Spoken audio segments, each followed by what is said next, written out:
நான் as an actor எனக்கு அந்த ஸ்டோரி கன்வின்சிங்காக தோணிடுச்சு. அதுவும் தாண்டி டிரெக்டர் கிட்ட I had trust like he will take it properly. And I think actually நீங்கள் தான் என்கிட்ட சொல்லணும் உங்களுக்கு எப்படி பிடிச்சிருக்குன்னு. என்னோட போர்ஷனுக்கு நான் ஹீரோ சார், சின்ன பாட்டு கிடையவே கிடையாது. நீங்கள் இதை ஒரு பொதுப்படையாக பாருங்க, படமாக பார்க்கும்போது என்னோட போர்ஷனுக்கு நான் ஹீரோ. ஒவ்வொரு போர்ஷனுக்கும் அவங்க வந்துட்டு ஒரு முக்கியத்துவமான ஒரு கதாபாத்திரங்கள் கிட்ட தான் இருக்காங்க. பட் இந்த படம் பார்த்தீங்கன்னா கொஞ்சம் சோஷியல் மெசேஜ் நிறையா இருக்கும், கொஞ்சம் சில கருத்துக்களை கொஞ்சம் நிறையா வந்துட்டு உள்ளடக்கி வச்சிருப்பார் டைரக்டர். ஸோ பட் என்னை பொறுத்த வரைக்கும் நான் யூஏ தான் எதிர்பார்த்தேன் ஆக்சுவலாக. அப்படி ஒன்றும் பெருசாக ஏ சர்டிஃபிகேட்டுக்கான ஒரு கண்டென்ட் மாதிரி இது தெரியல.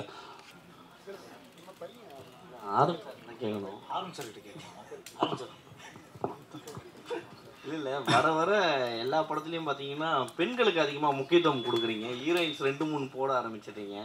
என்ன காரணம் முக்கியமாக அப்படி போடுறீங்க? இப்போ இந்த படம் பார்த்து நீங்கள் 2-3 ஹீரோயின்ஸ் போட்டனால பெண்கள் முக்கியத்துவம் கொடுத்தவங்க கருத்து இருக்குது. படத்தில் அதிகமாகவே அந்த ஹீரோயின்ஸ் முக்கியத்துவம் வருது. தப்பு இல்லைல்ல சார், நல்ல விஷயம் தானே. நல்ல விஷயம் தான், தமிழ் பெண்களுக்காக கொடுத்துட்டு இருக்கீங்க, அதுவும் வரவேற்கத்தக்க தான். நன்றி. இன்னொன்று பரத் சார் கிட்ட ஒன்று கேட்கணும். இப்போ சமீபமாக பார்த்தீங்கன்னா உங்களோட கதைக்களம் வந்து சூஸ் பண்ணுறதுலாம் அழகாக இருக்குது. ஏன்னா ஒவ்வொரு படத்துலையும் இப்போ லைனாக வந்ததில் வேறு வேறு கதைக்களமாக நீங்கள் அமைச்சிட்ருக்கீங்க. ஸோ இந்த இதுக்கான காரணம் என்ன, நீங்கள் மாற்றத்துக்கான காரணம் என்ன? இல்லை சார், உங்கள் கேள்வியிலே தான் பதில் இருக்குது. அதுதான் கதைக்களம் தான் ரொம்ப புதுசாக இருந்தது. யூஸ்வலாக பண்ணால் ஓடவும் மாட்டேங்குது சார், அது ஒரு பெரிய இதாக இருக்குது. நம்ம ரெகுலரான ஒரு சினிமா, ஒரு பேட்டர்னாக ஒரு சினிமா பண்ணோன்னா அதுவும் ஓட மாட்டேங்குது. ஸோ இந்த மாதிரி புதுசாக ஆக்சுவலாக இது வந்துட்டு ஒரு ஓடிடிக்கு ஒரு சின்ன பட்ஜெட்டில் வந்துட்டு நாங்கள் ஒரு ஆந்தாலஜி ஃபிலிமாக 4 கதைகள் பண்ணலான்னு தான் ஆரம்பிச்சது. பட் படம் பண்ண அதோட நம்ம அந்த ப்ராசஸை பார்க்க நல்லா வருது அப்படின்னோடனே இது தியேட்டருக்கு ரிலீஸ் பண்ணலான்னு ப்ரொடியூசர்ஸ் முடிவு பண்ணாங்க. ஸோ எனக்கு வந்துட்டு இந்த கதையை கேட்கும்போது வந்துட்டு எனக்கு இந்த கேரக்டரும் புதுசாக இருந்தது. இந்த கதையில் இந்த துப்பாக்கியும் இந்த கேரக்டரையும் எப்படி ரிலேட் பண்ணுறாரு, இந்த ஸ்க்ரீன் பிளே திரைக்கதை ரொம்ப புதுசாக இருந்தது. ஸோ ஒரு புது முயற்சியாக இருக்கட்டுமே, மக்களுக்கும் வந்துட்டு இந்த முயற்சி புதுசாக இருக்கட்டும். ஏன்னா ஃபஸ்ட் ஆஃப் பார்க்கும்போது நிறைய பேருக்கு என்னடா சொல்லிட்டு இருக்காங்கிற ஒரு சின்ன ஒரு நெருடல் வரும். 4 பேர் கதை இருக்கும், அது பாட்டுக்கு போகும். பட் செகண்ட் ஆஃப் பார்க்கும்போது தான் வந்துட்டு எனக்கு இந்த காளிதாஸில் இதுதான் நடந்தது. ஃபஸ்ட் ஆஃப் பார்த்துட்டு வெளியில் வந்தோடனே ப்ரெஸ்ட்டை கேட்கும்போது என்ன ஜி பார்த்துட்டு சொல்கிறேன் அப்படி போயிட்டாங்க. செகண்ட் ஆஃப் பார்க்கும்போது தான் அந்த ஃபஸ்ட் ஆஃப்லேருந்து என்னென்ன அந்த மாதிரி தான் இந்த படமும். ஸோ இந்த படம் வந்துட்டு அந்த அடிப்படையில் பார்க்கும்போது எனக்கு கதையாக ரொம்ப புதுசாக இருந்தது. பரத் சார் கோ ப்ரொடியூசர் சொன்னார் இந்த மாதிரி ஏ சர்டிஃபிகேட் யூ சர்டிஃபிகேட்லாம் பாகுபாடு பார்க்குறாங்க அப்படின்னு. உண்மையிலேயே அப்படி பாகுபாடு பார்க்குறாங்களா? உங்களோட கருத்து என்ன? இந்த படத்தோட சப்ஜெக்ட் உங்களுக்கே தெரியும் சார். அது சென்சார் போர்டில் யார் பார்க்குறாங்கிற ஒவ்வொரு மைண்ட் செட்டை பொறுத்து இருக்குது சார். இப்போ இந்த கதையில் வந்துட்டு பார்த்தீங்கன்னா வந்துட்டு பிளட் ஷெட் கிடையாது. எனக்கு நான் நேபாளின்னு ஒரு படம் பண்ணேன். அந்த படத்தில் பார்க்கும்போது வந்துட்டு நிறையா பிளட் ஷெட் இருக்கும், உங்களுக்கு ஆக்ஷன் நிறையா இருக்கும். அதே மாதிரி வந்துட்டு கொஞ்சம் சில சென்சுவலான சீன்ஸ் இருக்கும், வல்கரான சில சீன்ஸ்லாம் இருக்கும். அதெல்லாம் வந்துட்டு ரிமூவ் பண்ணுன்னு சொல்லி ரிமூவ் பண்ணியே திருப்பி ஏ சர்டிஃபிகேட் தான் கொடுத்தாங்க. ஸோ இப்போ இருக்கிற சென்சார் போர்டு அப்போயே அப்படி தான் ஸ்ட்ரிக்டாக இருந்தாங்க. ஸோ இப்போவும் கொஞ்சம் ஸ்ட்ரிக்டாக தான் இருக்காங்க. பட் இந்த படம் பார்த்திங்கன்னா கொஞ்சம் சோஷியல் மெசேஜ் நிறையா இருக்கும், கொஞ்சம் சில கருத்துக்களை கொஞ்சம் நிறையா வந்துட்டு உள்ளடக்கி வச்சிருப்பார் டைரக்டர். ஸோ பட் என்னை பொறுத்த வரைக்கும் நான் யூஏ தான் எதிர்பார்த்தேன் ஆக்சுவலாக. அப்படி ஒன்றும் பெருசாக ஏ சர்டிஃபிகேட்டுக்கான ஒரு கண்டென்ட் மாதிரி இது தெரியல. பட் அஃப்கோர்ஸ் சென்சார் போர்டோட அந்த மைண்ட் செட்டை பொறுத்து தான் இருக்குது சார். இப்போது டைரக்டர் சார், அதாவது மாநகரம் படத்துக்கு பிறகு ஒரு நீட்ஃபுல்லான ஹைபர் லிங்க் படமாக இந்த படத்தை நாங்கள் பார்க்குறோம். ஆனந்த ஒரு தயாரிப்பாளராக கிடைச்சதில் எங்களுக்கு சந்தோஷமாக இருக்குது சார். ஃபஸ்ட்டு ரிவ்யூ நீங்கள் தான் இப்போ கொடுத்துருங்க. ஏன்னா எங்கள் படத்தை நாங்களே உட்காந்து முன்மொழிஞ்சிட்டு இருக்கோம் மேடையில். நான் தான் சொன்னேன் நிறுத்துங்க, அவங்க பார்த்துட்டு கேட்கட்டும், கேள்வி கேட்டால் தான் ஏதோ ஒன்று சொல்லுவாங்கன்னு. ரொம்ப சந்தோஷம் சார். எங்ககிட்ட இருந்து ஒரு நல்ல தயாரிப்பாளர் வந்திருக்கிறதுல எங்களுக்கு ரொம்ப சந்தோஷம். அப்புறம் டைரக்டர்கிட்ட ஒரு கேள்வி. இந்த படத்தில் வந்து ஒரு துப்பாக்கி பல கதைகளில் ட்ராவல் ஆகுது. எல்லா கதைகளுக்குமான தீர்வையுமே அந்த துப்பாக்கி தான் தருது. இது வந்து வன்முறையை முன்வைக்கிறது மாதிரி ஆகாதான்? நிச்சயமாக நீ கேள்வி நியாயம் இருக்குது. அதுக்கு தான் நான் செகண்ட் பார்ட்டுக்கு ஒரு லீடு வச்சுருக்கேன். ஸோ அந்த செகண்ட் பார்ட்டில் வந்து கண்டிப்பாக அதை வந்து நீங்கள் துப்பாக்கி தீர்வாக இருக்காது அப்படிங்கிறத நம்புகிற மாதிரி ஒரு கதை பண்ணுவேன் கண்டிப்பாக. பரத் சார், சார் முன்னாடிலாம் உங்களை வந்து கான்டாக்ட் பண்ணோன்னா ஒரு கதாசிரியர் வந்து கதை சொல்லணும், ப்ரொடியூசர் வந்து கதை சொல்லி டேரக்டர் கதை சொல்லும்போது எனக்கு ஃபுல் ஃபிச்சாக வந்து என் ஸ்டோரியில் நான் மட்டும்தான் இருக்கணும்னு சொல்லிட்டு ஒரு விஷயம் போயிட்டு இருந்தது. ஆனால் இப்போ வந்து நீங்கள் கதை கலம் வந்து டோட்டலாக மாற்றிட்டீங்க. இப்போ வந்து 4 ஸ்டோரியில் நீங்கள் ஒரு சின்ன பார்ட் தான் பண்ணியிருக்கீங்க. இது எப்படி இருக்குது? ஏன்னா இதே மாதிரி ட்ராவல் பண்ணுவீங்களா இல்லை வந்து திருப்பி ஃபுல் ஃபிச்சாக தான் பண்ண போகிறேன்னு சொல்லிட்டு ஒரு விஷயம் நடக்க போதா? இல்லையே சார், அப்படிலாம் கிடையவே கிடையாது சார். அப்படின்னா நான் ஒரு வெயில் பண்ணியிருக்க மாட்டேன், ஒரு கடுகு பண்ணியிருக்க மாட்டேன். ராஜகுமாரன் சார் என் கூட நடித்தார், வெயில் பண்ணியிருக்க மாட்டேன். இல்லைனா வந்துட்டு ஒரு அழகாக இருக்கிற பயமாக இருக்கிறது ஒரு படம். அருண் குமாராக இருந்த டைமில் நான் அவர் கூட பண்ணேன். ஸோ எனக்கு என்னை பொறுத்த வரைக்கும் ஒரு கதையில் நம்மளுக்கு என்ன இருக்குது, அதே மாதிரி இந்த கதையை வந்துட்டு என்னோட போர்ஷனுக்கு நான் ஹீரோ சார். சின்ன பாட்டு கிடையவே கிடையாது. நீங்கள் இதை ஒரு பொதுப்படையாக பாருங்கள், படமாக பார்க்கும்போது என்னோட போர்ஷனுக்கு நான் ஹீரோ. ஒவ்வொரு போர்ஷனுக்கும் அவங்கவுங்க வந்துட்டு ஒரு முக்கியத்துவமான ஒரு கதாபாத்திரமாக பாருங்கன்னு தான் சொல்கிறேன். அதான் இது ரெகுலரான ஒரு ஹீரோ ஹீரோயின், ஒரு காமெடியன், ஒரு 4 ஃபைட்டு அந்த மாதிரி பார்க்கணும்னு நினைக்கிறவங்களுக்கு இந்த படம் பிடிக்காது. ஒரு கண்டென்ட் பேஸ்டாக பார்க்கணும், 2 மணி நேரம் வந்துட்டு நம்மளுக்கு ஒரு திரைக்கதை இன்ட்ரெஸ்டிங்கான ஒரு ஃபிலிம் பார்க்கணுன்னா பார்க்கலாம். ஸோ அந்த அடிப்படையில் தான் நான் வந்துட்டு நான் எப்போவுமே அப்படி தான் பண்ணிகிட்ருக்கேன் சார். என்னோட பேட்டர்ன் ஆஃப் ஃபிலிம்ஸ் அப்படி தான் இருந்திருக்கு. ஒரு சில படங்கள் ஆமாம் ஹீரோயிசம் ஃபிலிம்ஸ் பண்ணி ஆகணும் சார், கமர்ஷியலுக்கு நம்ம பண்ணி தான் ஆகணும். ஸோ அப்படி தான் நான் அதை பார்க்குறேன். நான் டேரக்ட் சார், இது ஸ்டார்டிங் ஓப்பனிங்கில் ஒரு இன்சிடென்ட் சொல்லியிருப்பீங்களே, அது ஆக்சுவலாக ஒரிஜினல் நடந்தது தானே? ஆனால் அது கேஸ் இதுவாகிருக்கு. ஆனால் நீங்கள் சொல்கிறது வந்து சினிமாட்டிக்காக நீங்கள் அதுக்கு புல்லட் மட்டும் வெளியில் வந்துருச்சு அப்படின்றத மட்டும் நீங்கள் எடுத்திருக்கீங்கல்ல, அதை மையப்படுத்தி தானே எடுத்திருக்கீங்க? ஆமாம், அதை மையப்படுத்தி தான் எடுத்திருக்கேன். அதில் ரைஃபிள் இருக்கும். இதில் வந்து கதைக்காக நான் என்ன பண்ணேன், 9mm பிஸ்டலாக மாற்றிக்கிட்டேன். சரி, அஞ்சலி நாயர் கூட ஒரு கேரக்டர் ரெடி பண்ணியிருக்கீங்களா? அது அவங்ககிட்ட சொல்லும்போது அவங்க என்ன இது காமிச்சு, உங்ககிட்ட ரியாக்ஷன் ஏதாவது இருந்தது அவங்க பேசும்போது? எனக்கு கதை அவ்வளோ போல்டாக இருக்கும் அதில். ஏன்னா அவங்க ஒரு ஹஸ்பண்டை தாண்டி இன்னொருத்தவங்க நம்மளை யூஸ் பண்ணுறாங்கன்றது தெரிய வரும்போது ரொம்ப இதுவாக இருக்கும்ல. ஸோ அது அவங்க எப்படி எடுத்துக்கிட்டாங்க நீங்கள் சொல்லும் போது கதையை? உடனே ஒத்துக்கிட்டாங்க கதை சொன்ன உடனே. இதுக்கு முன்னாடி ஒரு 2-3 ஆர்டிஸ்ட் சொன்னேன், அவங்க வந்து கொஞ்சம் பயந்துட்டாங்க. இது வேறு மாதிரி எதாவது வந்துடுமோ அப்படின்னு பயந்துட்டாங்க. அப்புறம் அஞ்சலிக்கிட்ட சொல்லும்போது பார்த்திங்கன்னா நான் வந்து வாட்ஸ்அப்பில் தான் சொன்னேன், வீடியோ காலில் தான் சொன்னேன். கதை கேட்டோன்னே கிளைமேக்ஸ் கேட்டோன்னே ஒத்துக்கிட்டாங்க, நான் பண்ணுறேன்னு சொன்னாங்க. அஞ்சலி மேடம், நீங்கள் நெடுநல் வார்டு வந்து அவ்வளோ ஹோம்லியாக நடிச்சிங்க. இது வந்து கதை சொல்ல வேண்டாம், அதிகமாக வன்முறை எடுத்தது நீங்கள் தான். இந்த இதை எப்படி பார்க்குறீங்க? ஆஸ் அன் ஆக்டர் நமக்கு புதுசாக ரோல் பண்ண நிறைய ஆசை இருக்கும். நானே இந்த இண்டஸ்ட்ரி வரும்போது நான் பார்க்குறது சேம் ஸ்டோரி, சேம் ஸ்கிரிப்ட் பண்ணுற மாதிரி எனக்கு தோணிடுச்சு. ஸோ சார் இந்த கதை சொல்லும்போது அஃப்கோர்ஸ் என் மனசில் எனக்கு தோணுச்சு ஆடியன்ஸ் எப்படி பார்ப்பாங்க. பிகாஸ் ஆடியன்ஸ்க்கு நான் இது வரைக்கும் பண்ணுற படம் தே ஹேவ் அன் இமேஜ். அது பாசிட்டிவாக எடுத்துக்கலாம், நெகட்டிவாக எடுத்துக்கலாம். பட் நான் ஆஸ் அன் ஆக்டர் எனக்கு அந்த ஸ்டோரி கன்வின்சிங்காக தோணிடுச்சு. அதுவும் தாண்டி டிரெக்டர்கிட்ட I had trust like he will take it properly. So and I think actually நீங்கள் தான் என்கிட்ட சொல்லணும் உங்களுக்கு எப்படி பிடிச்சிருக்கா? தேங்க்யூ. டேரக்டர் சார், சார் படத்தில் வந்து ஒரு பார்ட் வந்து ஜாதி சம்மந்தமாக ஒரு விஷயம் வச்சுருக்கீங்க. எப்போவுமே வந்து ஜாதியை பற்றி பேசினாவே நான் என்னென்னா ஒரு லெவலில் வந்து கொஞ்சம் ஏற்றி சொல்லுவாங்க. ஆனால் நீங்கள் சட்டெல்லாம் சொல்லியிருக்கீங்க. ஆனால் வந்து அந்த ஜாதி பெருமையை காட்டுறதுக்காக ஒருத்தர் சொல்கிற போது இந்த இடத்துல அந்த சோஷியல் இஷ்யூஸ் இங்கே நிறைய இருக்குது. சரிங்களா? அது ஏதாவது ஒன்று வந்து பாதிக்குமா? இல்லை புரியல, உங்களுக்கு கேள்வி எனக்கு புரியல, சாரி. இல்லை என்னென்னா இப்போ வந்து ஜாதி பெருமை பேசுகிறவங்க தான் வந்து கீழ்மட்ட ஜாதியை வந்து கொல்றாங்கன்னு சொல்லிட்டு ஒரு விஷயம் வச்சுருக்கீங்க. ஸோ அது வந்து இந்த கொல்றதுனால இப்போ இருக்கிற சிச்சுவேஷனுக்கு, ஏன்னா இப்போ இருக்கிற வந்து ஜாதி நீங்கள் கூட பார்த்துருப்பீங்க, மலம் கலந்த விஷயம்லாம் நடந்திருக்கு. ஸோ இந்த விஷயம் வந்து இந்த படத்துக்கு பாதிக்குமா? கண்டிப்பாக பாதிக்காதுங்க. நான் அப்படி ஒன்றும் சொல்லி அதில் இல்லை. ஏன்னா ஜாதி பெருமையை பேசுகிறவங்க தான் வந்து ஜாதி கீழே இருக்கிறவங்க வந்து கொல்றாங்க. சரிங்களா? ஏன்னா அவங்க எதிர்க்க முடியாத லெவலில் வந்து கீழ் ஜாதி ஆளுங்க இருக்காங்களா? இல்லை, அப்படிலாம் இங்கே யாருமே இல்லை. இப்போ இந்த கதைக்கு அது தேவைப்பட்டுச்சு அப்படின்றதுனால தான் அதை வச்சேனே தவிர அப்படி யாரும் இல்லை. இங்கே ஓரளவுக்கு எல்லாமே படிக்க ஆரம்பிச்சிட்டாங்க. எல்லாமே ஓரளவுக்கு சென்னையை பொறுத்த வரைக்கும் அந்த பாகுபாடு கொஞ்சம் ஓரளவுக்கு கம்மியாக தான் இருக்குது. ஸோ இந்த சென்னையில் நான் சென்னையில் பிறந்து வளர்ந்தேன், அதனால் அப்படின்னு நினைக்கிறேன். சார், இந்த கதைகளே வந்து அபிராமியோட கதை தான் எனக்கு ரொம்ப பிடிச்சிருந்தது. காரணம் என்னென்னா, துப்புரவு தொழிலாளனால அவ்வளோ போதிய அறிவு இல்லாதவங்க, படிப்பு இல்லாதவங்க அப்படியான ஒரு சித்திரம் இருக்கும்போது ஒரு பையனை கூட திருநங்கையாக மனப்பூர்வமாக ஏற்றுக்கிற ஒரு தாயாக ஒரு புதிய விஷயமா சொல்லியிருந்தீங்க. அது மட்டும் இல்லாமல் திருநங்கைக்கும் அவருடைய உடம்பு வந்து சுத்தமாக இருக்கணும்னு விரும்புகிறாங்க. குடும்பம் சொன்னால் அவங்களுக்குமே கர்ப்பம் இருக்குது அப்படிங்கிற ரீதியில் ரொம்ப புதிய விஷயம் சொல்லியிருக்கீங்க. இந்த நபர்களை நீங்கள் யாராவது சந்திச்சிருக்கீங்களா, இல்லை முழுக்க இது உங்களுடைய கற்பனையா? இல்லை, கற்பனையாக இருக்குது. நம்ம படிக்கிறோம் இல்லைங்களா? ஸோ இதை சார்ந்த சில புத்தகங்கள் படிக்கும்போது அதன் வர தாக்கம் தான் எனக்கு. நிறைய இந்த திருநங்கைகள் நம்ம பார்க்கும்போது பார்த்திங்கன்னா ரோட்டில் பிச்சை எடுக்கிற மாதிரியும் பாலியல் தொழில் பண்ணுற மாதிரியும் பார்த்துட்டே இருக்கும். ஸோ அவங்களுக்கு இதை விட நிறைய படிக்கிறவங்க இருக்காங்க, ரைட்டர்ஸாக நிறைய பேர் இருக்காங்க. ஸோ அவங்களாம் நான் நிறைய மீட் பண்ணியிருக்கேன், அவங்களாம் பேசியிருக்கேன், பழகியிருக்கேன். ஸோ அந்த தாட் நமக்குள்ளே இருந்துகிட்டே இருக்கும். ஸோ வேறு மாதிரி எதாவது காட்டலாமே அப்படின்றதுக்காக தான் அவங்க வந்து எப்படி மாறுறாங்க அந்த பக்கமே நான் போகல.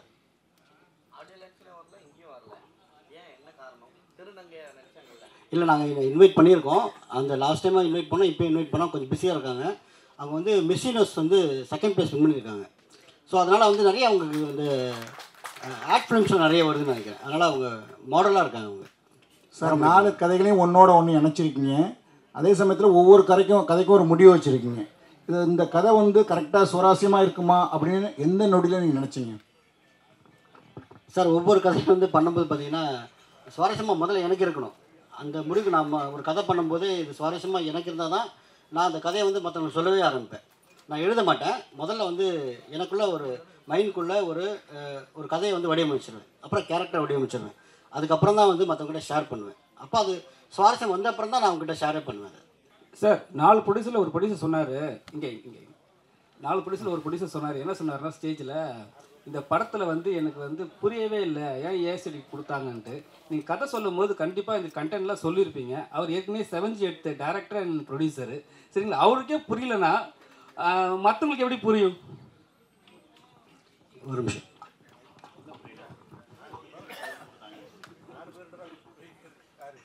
இல்லை புரியலன்னு சொல்ல, இது அந்தளவுக்கு வன்முறையான கதையும் இல்லை. அந்தளவுக்கு நம்ம பிளட் ஸ்குவாஷோ இப்போ ரீசெண்டாக ஒரு படம் பார்த்து ட்ரில் இந்த பக்கம் போட்டு இப்படி வருது பார்த்தா இதுதான் சொல்லி அது யூஏர் நம்ம இதுவாக சொல்லலை. அப்போ நம்ம ரொம்ப எக்ஸ்பெக்ட் பண்ணோம். இதில் வந்து நீங்கள் இப்போ ஆல்மோஸ்ட் டெலிவரி சீன்ஸ் நம்ம நெக்ஸ்ட் பண்ணுறோம். ஒரு 25 மினிட்ஸ் நம்ம கட் பண்ணிடுவோம். ஃபுட்டேஜ் கட் பண்ணிவிட்டு மறுபடியும் போய் நம்ம அதே சர்டிஃபிகேட் தான். அப்போ நம்ம கட் பண்ணாமல் இருக்கலாம் இல்லையா? அதுவும் வந்து தப்பான இதில் ஆர்கியூமெண்ட்ஸ் தான், டிஸ்கஷன்ஸ் தான், அதெல்லாம் கட் பண்ணிட்டு சொல்லிட்டாங்க. இது நெக்ஸ்ட் இதில் இன்னும் நம்ம அதில் என்னென்ன சேஞ்சஸ் பண்ணியிருக்கோம்னு சொல்லிட்டு நாங்கள் நெக்ஸ்ட் இதில் சொல்கிறோம். அது டேரக்டர் சொன்னதான் நல்லா இருக்கும் நினைக்கிறேன். சார் 20 நிமிஷம் வந்து இந்த படத்தோட ஃபுட்டேஜ் வந்து எடிட் பண்ண வச்சுருக்காங்க. அதாவது பிளட்டுனால ஏதோ ஒரு காரணத்தினால பண்ணியிருக்காங்கன்னு சொல்கிறீங்க. அப்போ சின்ன படங்களை வந்து சென்சார் வந்து வஞ்சிக்குதா? சார் இது என்னதான் கேட்டிங்களா? எனக்கு தானா? ஓகே சார், இது வந்து எனக்கு முதல் படம்ன்றதுனால எனக்கு அது தெரியல. நான் இப்போ அங்கே போனேன், உங்களுக்கு யூஏ வேணுமா ஏ வேணுமான்னு கேட்டாங்க. ஸோ யூஏனா இவ்வளோ கட்டு இருக்குது, ஏன்னா இவ்வளோ கட்டு இருக்குனாங்க. யூஏல பார்த்தீங்கன்னா கண்டென்ட்டே வந்து அவங்க வந்து தூக்க சொல்கிறாங்க. ஒரு கண்டென்ட்டே இப்போ அஞ்சலியோட போர்ஷன் பார்த்துருப்பீங்க, அதில் முக்கியமான போர்ஷன்லாம் வந்து கட் பண்ண சொல்கிறாங்க. ஸோ அப்படிலாம் வந்து படம் பார்க்குற சுவாரஸ்யமே இருக்காது. ஸோ அதனால் வந்து ஏ கொடுத்தாலும் பரவாயில்ல, கண்டென்ட் தான் எனக்கு வேணும்னு சொல்லிட்டு நான் வாங்கியிருக்கோம். நான் ப்ரொடியூசர்கிட்ட டிஸ்கஸ் பண்ணேன். அவர் என்ன சொன்னார், ஸ்ட்ராங்காக சொன்னார், நீங்கள் வாங்க பரவாயில்ல பார்த்துக்கலாம் அப்படின்னு சொல்லிட்டார். பரத் சார்,